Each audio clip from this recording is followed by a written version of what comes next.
welcome to the Carry My Heart podcast. I'm Carrie. You can find me on Instagram and Ravelry at KECogan, and you can also find show notes for this podcast episode just by searching on Ravelry under the groups tab.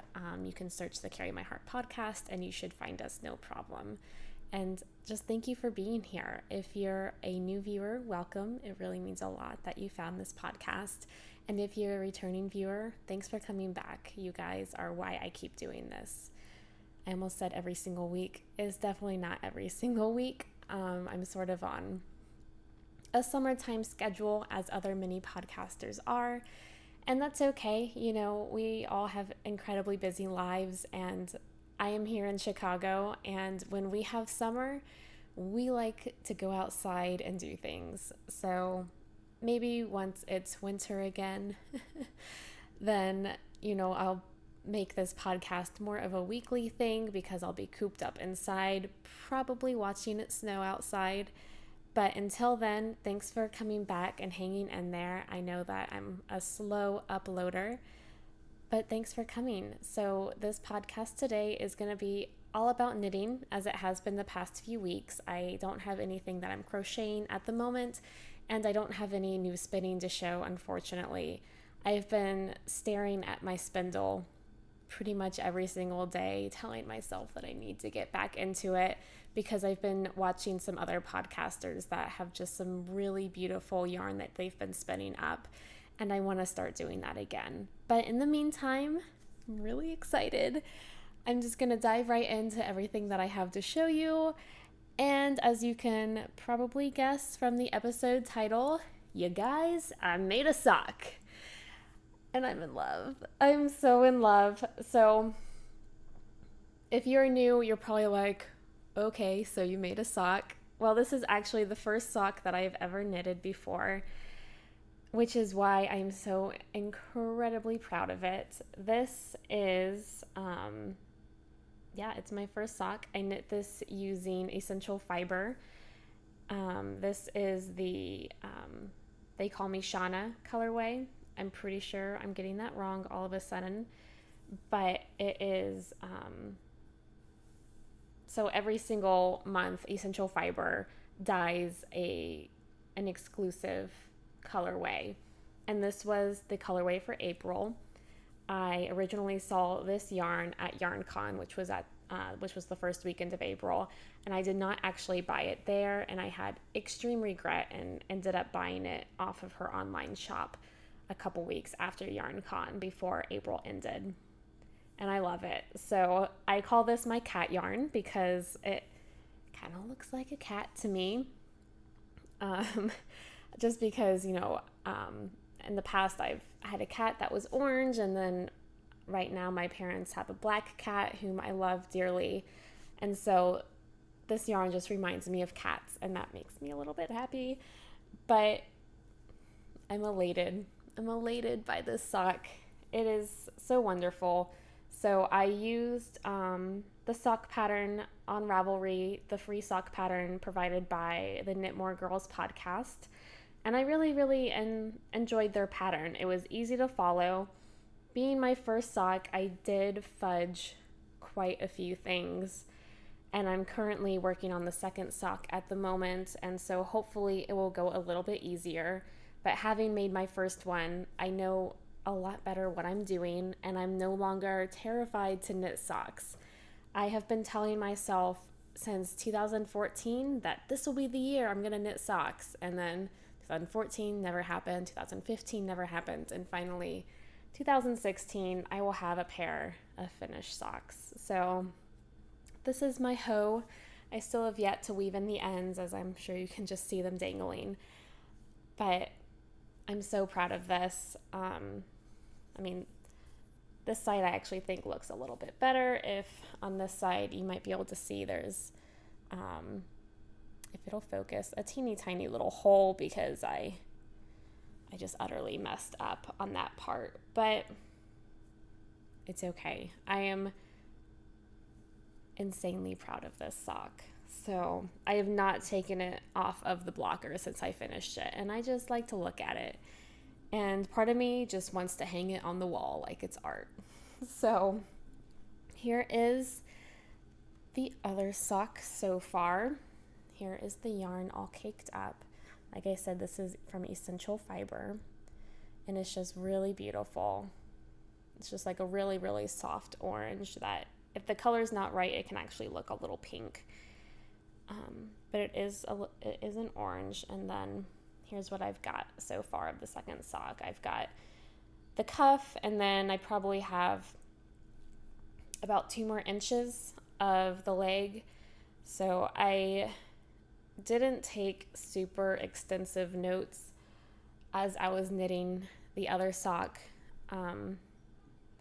which is completely my fault. So I don't think they're going to be completely identical, but once they're on my feet, I don't think anyone's going to be able to notice anyways.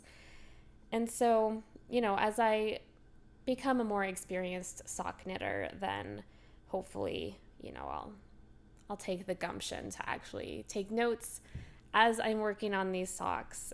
But in the meantime, like I said, the pattern's really well written. It's just a perfect vanilla sock.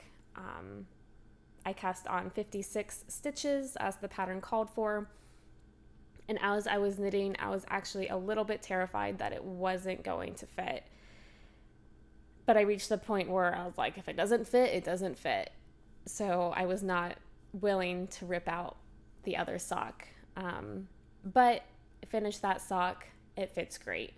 So it's not a problem. The only thing I think I would do differently in the future, since this is cuffed down, is I would try and find a stretchier cast on method. Like I said, it still fits, but it's just a little tight around the leg. So I am knitting these on a 9-inch circular. I had originally planned on joining Andy of Andre Sue Knits. She had a 9-inch circular knit along. I had planned on joining that. Never did. I didn't work up the courage to knit socks until after the giveaway had ended. Or at least I think I cast on at the end of July, and it ended July 31st. So didn't even come close to finishing even one sock before that knit along ended. But that's okay. I think having that knit along, though, encouraged me to just buy a 9-inch circular needle, and then having this needle encouraged me to go ahead and start knitting socks. So I've tried to knit socks before using double pointed needles and also just one circular needle, and that never worked out very well. I do not care for double pointed needles. It's just way too much for my hands to keep track of, and which meant that actually the toe for this sock was a little bit of a struggle, because I did use double pointed needles to finish the toe, because these needles are just too small to do the magic loop method. So I did put it on double pointed needles at the end for the toe decreases, and it was okay. I know now that I can use double pointed needles. It's not my method of choice, but I really like the 9-inch circular. This needle is from Chalgu. It is a size 1, 2.25 millimeter, and it's tiny, but it's working for me. I know some people have complained in the past that they don't like 9-inch circular needles because it makes their hands ache after a little while, but I don't think I have that problem so far. I have no problems just working on the sock all day. So I'm really enjoying it, and so that's my sock so far, my second sock. I cast the sock on immediately after I bound off the other one because I wanted to avoid second sock syndrome, and so far so good. So I'm not looking forward to the heel because that's always the trickiest part, of course, but I know now that I can do it and it's gonna be okay. I got this. So the other thing that I am working on is my Wild Heart shawl from Janina Callio. Here's a picture of it, which isn't incredibly representative of it because it's quite a light picture.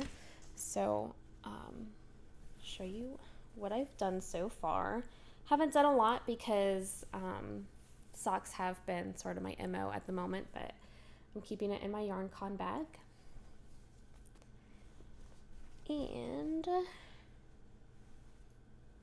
I am knitting this using Madeline Tosh Merino Light, and this is the filtered light colorway. It's their singles base. The yarn is gorgeous and soft and beautiful, and I love it to death. And then haven't done a whole lot of work on it, but this is what I do have so far. I am so incredibly in love with the color. White is steadily becoming one of my favorite colors for some reason. And this just has the perfect touch of speckles in it. And it is so lovely. Sorry, the needle just hit my teacup.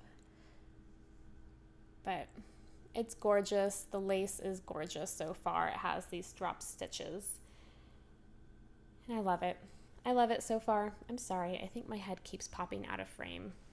I didn't do a very good job of camera placement this week, so please pardon me for that. But this is perfect. I have just been doing like some car knitting with this, and it's great so far. It's not mindless, you do have to follow the pattern, but it is about as mindless as lace does get. So really love it. I mean, I love Janina's designs, as I've probably mentioned at least every week. They're just pretty much perfect shawls in my opinion. And they always turn out so incredibly beautiful. So I want to give this project some more love. I haven't worked on it since the beginning of August, but I did finish a shawl actually. So last month when I recorded last, I talked about how I had renewed interest in my Tiffany triangle shawl, which had been languishing on my needles since February, I think. I cast it on in February, and I just hadn't gotten around to knitting on it since. I had too many other projects that were pulling my interest. But as I mentioned last time, I had started working on it again, and I had said I was trying to be realistic, and I had said that, hopefully over the next few months I could finish it up. Actually, after I recorded that episode, I immediately went and worked on it, and I finished it a few days later, which I'm really proud of myself for. So I have a finished object. So this is my Tiffany triangle shawl. It still has a stitch marker on it because I wanted to show you how much work I got done. So from that stitch marker on down to the point was how much I knitted. And it's quite wide. It's really beautiful. I knit this using Knit Picks gloss lace, and this is the port colorway. And it's lovely. Still also haven't woven in my ends. But this it turned out gorgeous. It blocked really, really well. I did not like the bind off that was suggested in the pattern. I tried to do it, and I found that I was just dropping stitches like crazy. So I ended up just doing a traditional, just regular bind off, which I do regret a bit actually. I wish I had used a stretchier bind off because when I was blocking, I was actually supposed to be able to pull down these points. And as you can see, I did not. I just blocked it in a straight line. It's still beautiful in my opinion. So just a slight variation I did, something that doesn't bother me, that it worked out that I couldn't draw them into points, but it's so stunning. I'm really, really proud of this because it took forever, but I mean, that lace, it was worth it. It was so, so worth it. And that's why it did take me forever, because with lace weight yarn and all of this lace, it took forever. It was just incredibly detailed. I was glued to the book that I found this pattern in. The book is Wendy Knits Lace by Wendy D. Johnson. But so beautiful. And Wendy was so sweet. I actually posted a picture of this on Instagram, and she commented on it that day, saying how beautiful it looked. And I was like, I got the seal of approval from Wendy herself. So yeah, this is just, it's lovely. I love the color. It's going to be amazing to transition into fall. It's way too hot to wear it at the moment, despite how lightweight it is. It's just way too hot and muggy. I guess I can take this stitch marker off now. But it's way too hot, like I said. But it's a perfect color for fall. And this is just it's going to pair beautifully with so many different things. So, yay. Shawl smile. I'm sorry. I'm a little goofy when I have finished objects because I'm just so proud of them. So, but that's actually all I have to show you. I've been a pretty monogamous knitter. I worked on this exclusively until I finished it. And then other than working on my Wild Heart shawl just a little bit, I've just exclusively been working on my socks. Hopefully I will become a faster sock knitter in the future. But like I said, this summer has just been really, really busy. Since we last spoke, I actually went to the beach with my family at the beginning of August. We always go to Palm Coast, Florida, and we stay along Cinnamon Beach, which is a gorgeous beach. It has really fine sands like you'll find at any beach. That's not true. A lot of beaches are not fine sands, but it's true of most Florida beaches at least. And the reason it's called Cinnamon Beach is because mixed amongst the sand is just all of these crushed shells that are just this beautiful orange color. And so the way it dapples into the sand, it looks like cinnamon, and it's really beautiful. But I had an amazing time there with my family. Like I said, we go every year. Excuse me. And it was great. You know, we just drink mojitos every day and beach in the morning, pool in the afternoon. And it was great. Thoroughly enjoyed myself. I actually took a tiny bit of footage while I was there, which I will include at the end of this episode. And then immediately after that beach week with my family, David and I flew from Florida to North Carolina. We went to a wedding in Wilmington, and it was great. It was incredibly hot, but I had never been to Wilmington before, and Wilmington was really, really fun. And then something else that I took footage of, so we actually found a serpentarium in Wilmington, which was incredible. I saw pythons and black mambas and just all of these venomous snakes. And then the really big non-venomous snakes as well, like pythons. It was incredible. So I actually have some footage of that as well.